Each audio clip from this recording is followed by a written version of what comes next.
Hello. A little bit here on the PowerPoint on the sort of so-called theories of punishment. Now, this is not a prison class, so we're not talking about sentencing or theories of the types of prisons or punishments or whatever.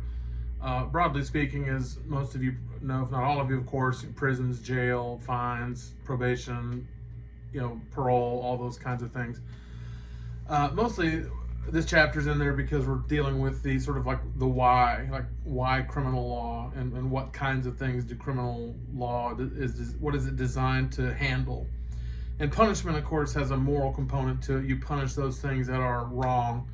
And then in criminal law, we try to agree in a democratic society which things are wrong enough that they are deemed to be harmful to society, such that they carry with it society's punishment, not just individual punishment. You've wronged me personally, but you've wronged me in such a way that the rest of the community or state or federal government has to get involved. So obviously murder, rape, arson, burglary, kidnapping, all the things we'll be looking at the rest of the semester.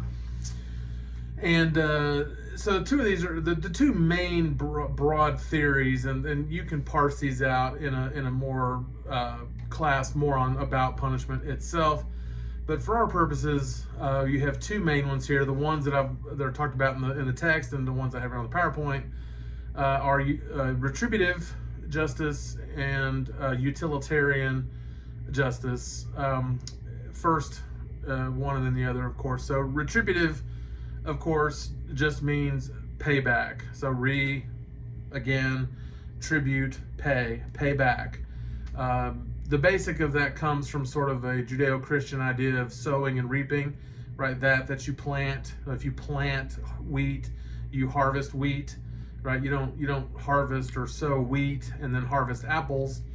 And so the theory here, or the idea rather, is you are violent, and then violence or punishment happens to you. So kind of cause and effect.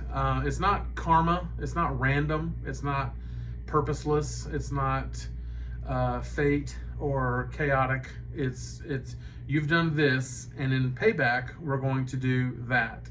As it says in the later slides, it talks about proportionality. So then ideally, of course, you reap what you sow. Clearly, we're not in an environment or a culture where we're going to do literal eye for a literal eye, though we do life for life in those states which do the death penalty. But retribution really has more of a moral component to it. You've done something wrong, and we're going to punish you. The other one is utilitarian. That is a philosophical term that usually means useful. Utility, and of course in the modern parlance, that usually we use it to refer to water, gas, electric, cable, phone, public utilities. But what are those things? They're things that are useful to us. So utilitarianism is something that focuses on the usefulness of something, and then it's usually phrased in the words of Jeremy Bentham, the philosopher that's listed in the PowerPoint and discussed in the text, and John Stuart Mill and others, as sort of the greatest good for the greatest number of people. And so therefore punishment in a utilitarian scheme is not necessarily for the benefit of the individual that is being punished, though there's part of that. We want to deter him or her from doing other crimes. There's a benefit, of course, to the victim in that they get some sense of justice. But then there's also a benefit to society, and the sort of, well, there's an upside and a downside, right? And quite frankly, you might find yourself being a little bit of both, right? Utilitarian is not a bad thing necessarily.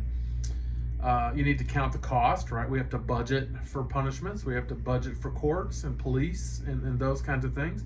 We want to be good stewards of our money. There is a moral component where you don't want to over-punish people, right? So we don't give the death penalty for jaywalking, right? I hope not anyway. But we also don't give a ticket for murder, right? So we want to punish sort of just right, whatever that is. And of course, in a democracy like we live in, generally speaking, it's sort of what's right by the will of the people through their legislative bodies. So retributive is that payback. There's a moral component there. You've done a wrong thing. And even if the victim doesn't want to punish you, we're going to punish you anyway. Then there's the utilitarian, which is we're going to punish you for the good of society, for everybody else. Again, there's a downside to both of those. You could have, and we've seen this, for retribution, you can take it out on somebody and scapegoat them and treat them. So if someone's a minority, or there's an unjust or racial society, so think about Jim Crow in the early United States. Even if a black person in Mississippi in 1910 actually did the thing they were being accused of, they're probably being punished way more than their white counterpart, right? So if you're African American and you get arrested for burglary in 1910 in Mississippi, maybe you're getting 30 years in prison, whereas a white burglar in the same town may be getting, say, 5 years probation or 5 years prison, right? 30 years, why? Because of their skin color. 5 years, why? Because of their skin color. Similar crimes, right? That's a proportionality argument, but it's also, you can, in the name of retribution, be unjust. Utilitarian is, and we see this sometimes now, I think, is people will say, well, let's not punish these folks for whatever reason because jails are overcrowded. We don't want to spend the money on that, or we acquiesce. Everybody's smoking weed already, so let's not punish it. Now, that may be a good argument or a bad argument, or a good policy outcome rather, or a bad policy outcome. But the argument of everybody's smoking weed already, so let's legalize it, is a utilitarian argument, right? Why waste our time and money punishing that, right? So it's not a moral argument like marijuana is bad for you or marijuana is good for you. It's usually framed more in like, you know what, we're wasting our time and money. Oh, that's a practical argument. Another word for it oftentimes used is pragmatism, right? It's a pragmatic argument. The other thing I wanted you to see in the PowerPoint is if you go down to slide 11, it's called application. And I give you two cases there. One is the lifeboat case. The lifeboat case is a real case in the 1880s. Out of England, you have a ship that sinks. You have a lifeboat with like 7 or 8 people on it, 2 of which are the captain and the first mate. And then there's also the cabin boy, which was a position on the boat, and there's 5 other passengers in the boat, and everybody else is lost at sea. And they're in like the Indian Ocean. So I don't have a map, but think here's Africa, here's the Indian Ocean, and England is way up, thousands of miles away. So they're trapped in the lifeboat. They're surrounded by salt water. They have some rations and fresh water, but not enough. And so they're slowly dying. They're slowly starving, right? And the cabin boy is dying quicker than the others. He's already sick, if I remember correctly, and he's dying pretty quickly. And they're all still going to live or are living. And they've been 24 days without food and water. So this is like 1882 or 3 when the event happens. So, right, there's no cell phone, no sat phone, no geo maps. There's there's electricity, but there's no flashlights. There's just really no way to let anybody know where you are, right? They're not even looking for you yet, probably after 24 days, because you might not be where you're supposed to get yet until. So anyway, so after day 24, the cabin boy is about to die, he's dying, and so they make the decision to kill the cabin boy and eat the cabin boy, right? Or some of the cabin boy, or I don't know how much they ate of it. Anyway, doesn't really matter. And so, remember, and we'll talk about this later on, when you intentionally kill somebody, that's called murder, right? So there is no I'm hungry justification, right, defense.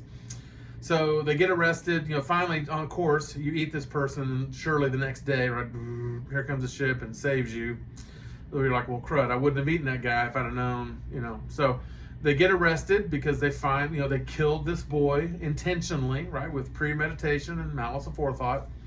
And so they hold him in the ship, for a few months. The ship that they're rescued by has to run its course and do its business. And then it takes them back to England. And then, of course, they get charged with murder and they stand trial for murder. And so the court finds them guilty of murder because all the facts are that they killed this person. They planned it ahead. They had no justification, right? Just because you're hungry doesn't justify killing somebody, whether it's 2 days or 24 days or 24 months for that matter. And then, as soon as they're found guilty, the Prime Minister, the Queen, together basically then commute their sentences to time served. Now, what that means is they were on the boat for like 6 or 7 months. So what that gives us is, one is this retribution, right? You've taken a life, and we can't let that go. Like, that must be recognized in our court system. So you're found guilty of murder. A murder has happened. And then kind of a mercy component, and this is really somewhere between utilitarian and retribution also, is, however, we recognize that you're in extraordinary straits, and this is not a normal thing, and that you don't normally kill people, and you're not a murderer per se. Like, this is not your regular business. You're a captain and a first mate with decades of career behind you. And so we recognize that, so here's your punishment. You're punished enough, and we're going to let you go, right? Sort of. So that's trying to sort of have it both ways, if you will.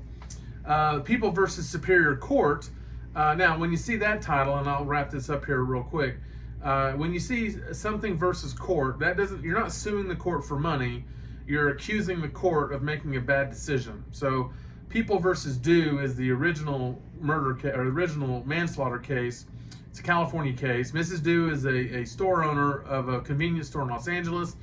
A 13-year-old girl comes into the store, and she sees her, or accuses her of stealing, shoplifting an orange juice, putting it in a backpack. She confronts her, and the girl refuses to let her look in the backpack, and then they get into a fight. And so they get into a fight. Mrs. Due is getting, she's 50. She's this 50-year-old Vietnamese lady, so she's not very big. She's like, if I remember correctly from the case, she's like 5 foot, 100 pounds, right? And this girl's 13, a little bit bigger, a lot of it younger. And they're fighting, and Mrs. Due is getting beat up basically by this girl over this orange juice. So she goes behind the counter, pulls her gun out that they have. It's a convenience store in Los Angeles. This is 1990. And the gun goes off and kills the girl, right? So stealing orange juice is not a death penalty offense. So the question is Mrs. Due in fear of her life? If she's in reasonable fear of her life, it's self-defense. If she's not, then it's murder or manslaughter or whatever. So they find her guilty of manslaughter. They find that she was not due to in reasonable fear of her life. So the judge finds her guilty, the jury finds her guilty, and the judge sentences her to 10 years probation. So in this case, the state actually, so states generally speaking can't appeal convictions. That's because of double jeopardy, but they can appeal the sentence. So probation, remember, is you get sentenced to 10 years in prison, and then they suspend the sentence and you serve it in the community. So the question on the PowerPoint slide is the issue in the case. Did the judge abuse her discretion in sentencing Mrs. Due to probation and not prison? So the court, or the DA's office, is suing. That's the People versus Superior Court. So they're not suing for money. They're suing to get the judge's decision on the sentencing overturned. And so anyway, the case is important and listed, and it's in your text again.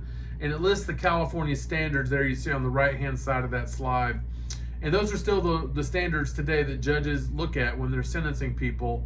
And as you can see, there's kind of a mix of retribution and utilitarian, right? So we want to protect society from the individual, right, who's done something. We want to punish the defendant, of course. There's a retribution. We want to encourage the defendant also to live a law-abiding life. That's deterrence, right? Don't do that again. Live a life where you don't have to go to jail. Deter others. We want other people to see this and go, okay, I'm not going to do that. Restitution is basically payments directly to the victim from the perpetrator. The uniformity refers to not perfectly, but mostly people should be getting the same punishments for manslaughter around California in this case. So Sacramento, LA, San Diego, Riverside, Indio, etc., etc. And that's uniformity, right? So when it says utilitarian retribution, it's really an example of a mixture. Every punishment in the United States is basically a mixture of those two things. Now, why does Mrs. Do get probation? So in this case, they uphold the probation. Well, first, the easy answer is they held that the judge did not abuse her discretion, and so therefore she was within her power to sentence Mrs. Do to probation. Why do I personally think that the judge did that? One is I think Mrs. Do does not have a criminal profile, right? She's not done anything in her life except for this. She's a Vietnamese refugee. She moves to Los Angeles with her husband and her child, her son now, he's older.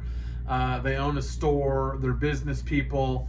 The store has been robbed like 5 times before, so there's a history here where they've been robbed at gunpoint. In one of those robberies, actually, the gun was taken, and so LAPD later on found the gun and returned it back to them. More on that in a second.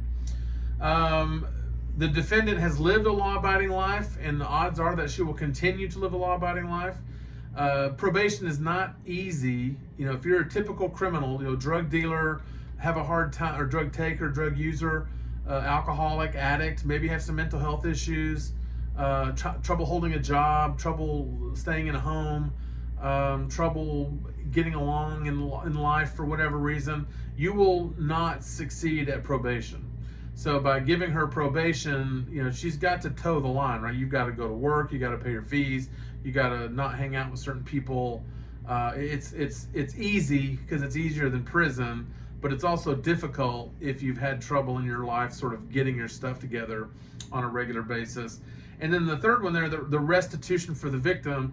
So remember, Mrs. Do owns a business. So one way that the survivors of the deceased young girl, can get punishment is they can sue her in court for wrongful death, right? So she's been charged criminally, but if you think about if you get shot with a gun, there's going to be medical bills, an autopsy, funeral costs, and obviously just the pain and suffering of losing a child, etc. And so it's clearly not a perfect way, and it's not, but that one way to get justice is in our civil justice system where you can sue people for damages, right? So by keeping Miss Do in her store and her store open and her working in her store, she could then be sued by the deceased survivors and money could be gotten that way. Now, one last thing about the gun before I wrap up here, because I've already gone too long, is when LAPD returned the gun, they didn't test fire the gun. So the gun has what's called a hair trigger. And so a hair trigger is, basically speaking, you can file down the thing on the gun and it makes the trigger like basically just super light. So I don't know if any of y'all have fired guns, but some guns are heavier than others. And Mrs. Do is super small with really small hands. So some guns, like a revolver, right, like a 6-shooter with that loads the bullets and it shoots one at a time, you have to put a pretty good amount of force to pull the trigger. But Mrs. Do testified that when she pulled out the gun basically went off. Well, what happened now, she shouldn't have pulled the gun in the first place. That's why she got a manslaughter charge. The reason she didn't get a murder charge, which is the more severe case, is because LAPD mistakenly, negligently returned to her a hair trigger weapon. Hair triggers are whoever stole the gun, probably so they could shoot other drug dealers or shoot cops and get the draw on them, filed that hair trigger down. So LAPD should have destroyed the weapon. Instead, they returned it to her, and that contributed to the demise of the young woman in this case. Anyway, thank you very much, and y'all will see me next week, and I'll talk about Chapter 3. I'll also post a small video here also about assignments and just sort of revisit the assignments and kind of flesh those out as well. So I meant to do that last week. Like I said, you're my guinea pigs, you're my first timers, so please bear with me. I'm trying to figure out how I want to teach this, and you're trying to figure out how in the heck do I take this. So anyway, I will see you in the other video. Thank you.